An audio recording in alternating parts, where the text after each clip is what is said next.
Hello and welcome to Action Teacher Video.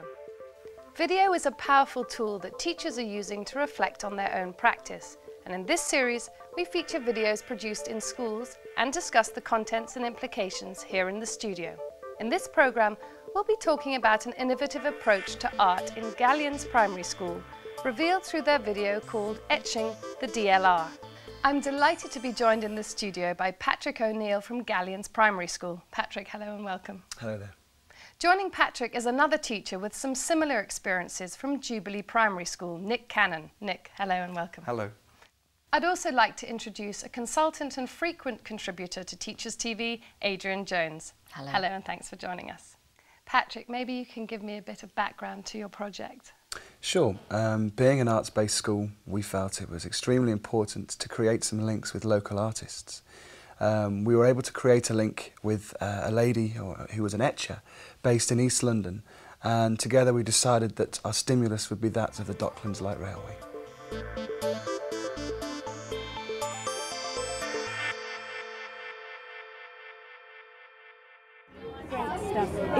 If you haven't got time to draw it, just write it down. We're not worried about spelling, just write some words of things you see.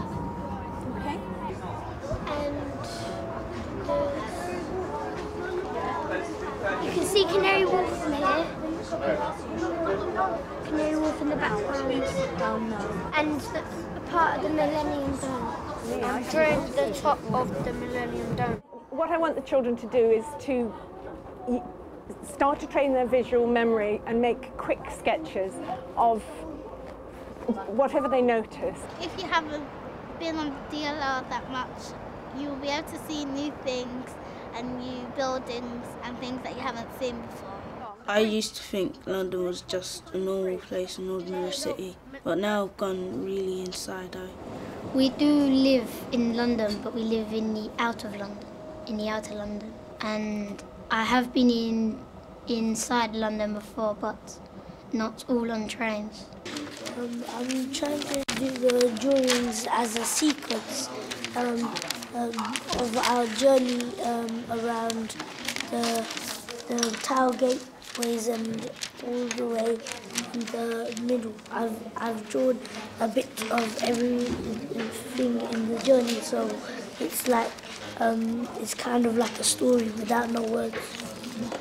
When you look at things, it's very exciting because sometimes you haven't seen things before. It's the first time I'm doing it and I really enjoyed. Does it remind you of honey? A little bit. There's your clue. Where does honey come from? Bees. And what is honey in? Beehive. Yeah. Honey's in a beehive, and honey comes in a comb, octagon-shaped wax, and inside the wax is the honey. After they've taken the honey out, they can take the wax and use it. The thing I found most interesting is putting wax on the copper plate and heating it up so it gets harder and stronger. We smoke the plate with like tapers to make it go all shiny black, so it's easier to sketch pictures.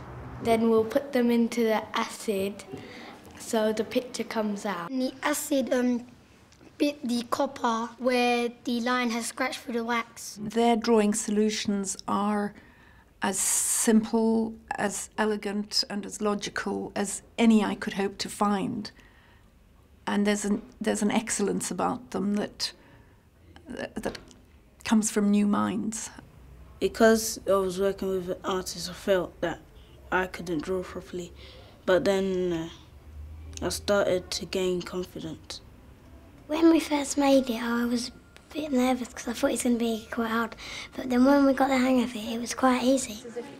Just a second, I'll be with you in a moment, sweetheart. I've got to get this ready. The best part is when we done the scraping there with the ink. I've scraped the ink that way.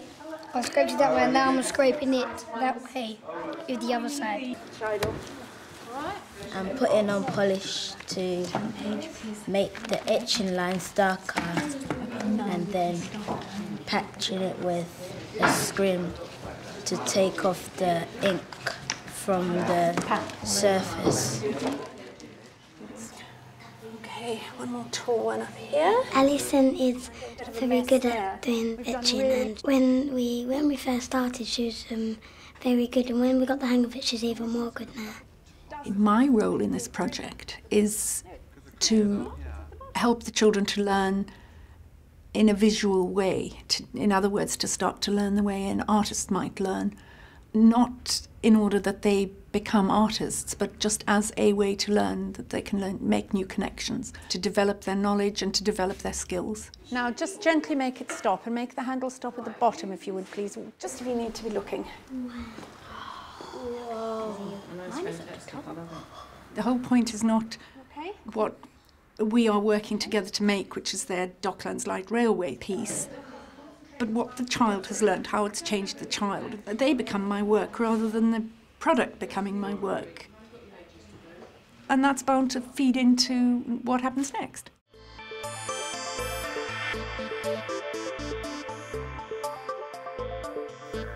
Patrick, that's an inspirational project and a really lovely video. But I'm interested in the role of the artist and the teacher involvement. Well, the artist was there to take over the role of teacher. I knew nothing about etching before the project was undertaken. So I then took on a role of a pupil. I did my own drawings, I carried out my own etching.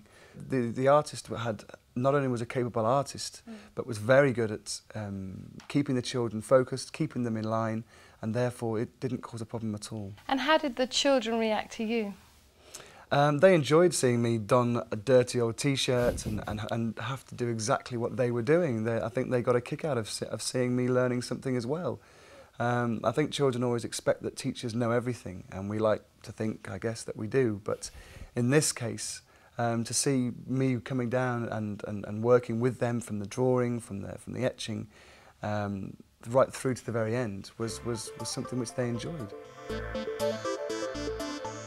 Their drawing solutions are as simple, as elegant and as logical as any I could hope to find. And there's an excellence about them that comes from new minds. Because I was working with an artist, I felt that I couldn't draw properly. But then I started to gain confidence. When we first made it, I was a bit nervous because I thought it was going to be quite hard. But then when we got the hang of it, it was quite easy. Nick, I wonder what you think of this video. The children were obviously finding talents they didn't really know they had. I love the whole thing about the video. The whole thing about looking, getting the children to look. I mean, how many of us go to work or to school or wherever on public transport and never actually look at what we're looking at? And that, I think, is fantastic for children to get that process. But the whole thing about building up a child's confidence is the most important thing that as teachers we can ever hope to do, really. I mean, obviously they need to read and do maths and to write, but to see their confidence growing like that is fantastic. Is confidence something that is supported very much through your arts work in school? Most definitely. With the etching project, this was something that no one had ever done before, so no one could claim to be better, no one could claim to be more advanced, including myself. So you could just see that because everyone was starting from that level playing field, the confidence sort of ran throughout the whole class and not just with a certain few individuals. Nick, what about this transferability from the art lesson to other subjects? I think it's something that's very important. In Jubilee we've been working on preferred learning styles and multiple intelligences for quite a while now, and we now have it built into our planning, and so that if we start a lesson in a very visual way, we're not allowed to end it in a very visual way. And so we might do something very auditory, we finish in a very kinesthetic way. Because by only teaching in one way or only doing something very visually, you're only meeting a third of your target audience, really. So this has really opened up for us a whole way of working in the school. And it's really focusing on what the individual child can do and to help them realise their full potential. One of the things particularly with the children in there is the way they were able to articulate the experience they'd had. Had you given them a lot of help with that? No, because the project took such a long time to do, well, 10 weeks in total, and that was 10 separate days. The children saw every single step of the way, So not only were they able to see their finished product and how good it looked, they knew and could tell people the exact steps which they had taken in order to get their finished product.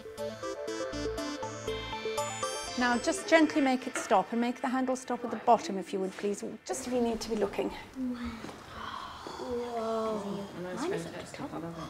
The whole point is not what we are working together to make, which is their Docklands Light Railway piece, but what the child has learned, how it's changed the child. They become my work rather than the product becoming my work.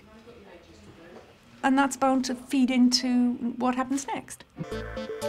This video really shows the wow factor in this project. Do you think it's sustainable though? It is. We have to keep looking and changing things. I mean, we can't just rest on our laurels after having produced something like that. What we need to do is we need to make sure that every teacher in the school gets a chance at trying to incorporate some form of the arts into their teaching. With our shared area, which we have in our school, which is a pool, if you like, where teachers can go and get ideas from other teachers, see previous years' planning. It allows everyone to have that confidence to at least attempt these things. And if things don't work out, then we go and ask for assistance, we ask colleagues, but everyone at least is having a go at trying to teach as creatively as possible.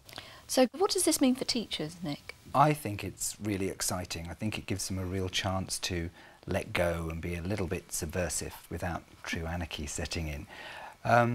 It gives the child more of an opportunity to explore their own way of working, and it gives the teacher, I think, a greater insight into the individual. It is, I think, a big step for some people to let go, if you want, of the way our curriculum has gone over the years, with the introduction of the literacy hour and the numeracy hour, has, I think, quite constricted a lot of people, but also has given you a safety net. And this is a chance to take away that safety net, which is scary, but I think the best teaching comes out of being scared a little bit. Taking risks. What do you think, Patrick, about what Nick's just said? Because for some teachers, the idea of bringing creative processes or art or music into the curriculum actually fills them with a lot of fear.